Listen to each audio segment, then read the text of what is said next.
Sağ olasın. Sağ olasın. Ömürleriniz uzun. Çok zəhmətlərindən bəhrələnsinlər. Amin. Allah onları amanında saxlasın. Amin. Amin. Onlardan Allah necə razı, biz də elə razı. Onlar bizim ürəyimizlə sağ olur. Var olsun.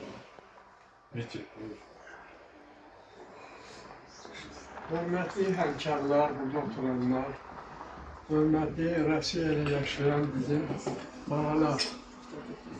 Bugün Ramazan günüdür. Bugün deyilən axşların hər biri həyata keçir. Ona görə mən sizlərə deyilənləri təkrar edəm, uzun danışmayacağım. Sizlərə birinci Allah'tan arzu edirəm ki, Rusiyada olan müharibədən sizi qorusun. Amin. Amin. Amin. Amin. İkinci də arzu edirəm ki, o göndərdiyiniz pul azdır, çoxdur, onu siz özünüz yaxşı bilirsiniz. Saat göydən tökülmür, yatmaq kimi çətindir. Onu biz də burada görürük. Bizdə də qar yağır. Biz görürük ki, eşik qar, şəhər dardır. Eyni zamanda sizin üçün orada elə belə pul qazanılır. Mən hər birinizə uzun ömür, can sağlığı, ruzu, bərəkət, bir də ki, mənalı ömür arzu edirəm.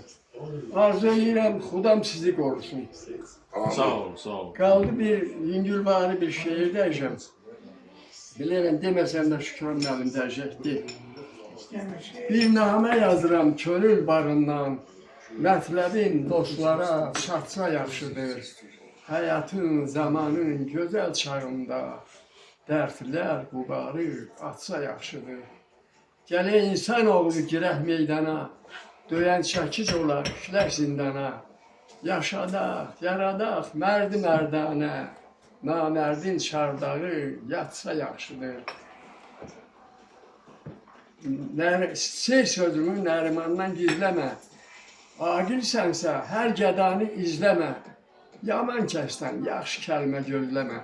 Sözlərim ağlına batsa yaxşıdır, sözlərim ağlına batsa yaxşıdır. Allah'ın qarasıdır. Mehmet Hanım.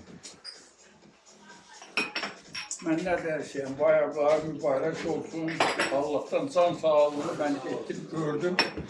72 yaşım var, bilmirdim can sağlığı nə demək. Ancaq başıma gələndən sonra ağırlandım ki, insan özünü gözləməlidir.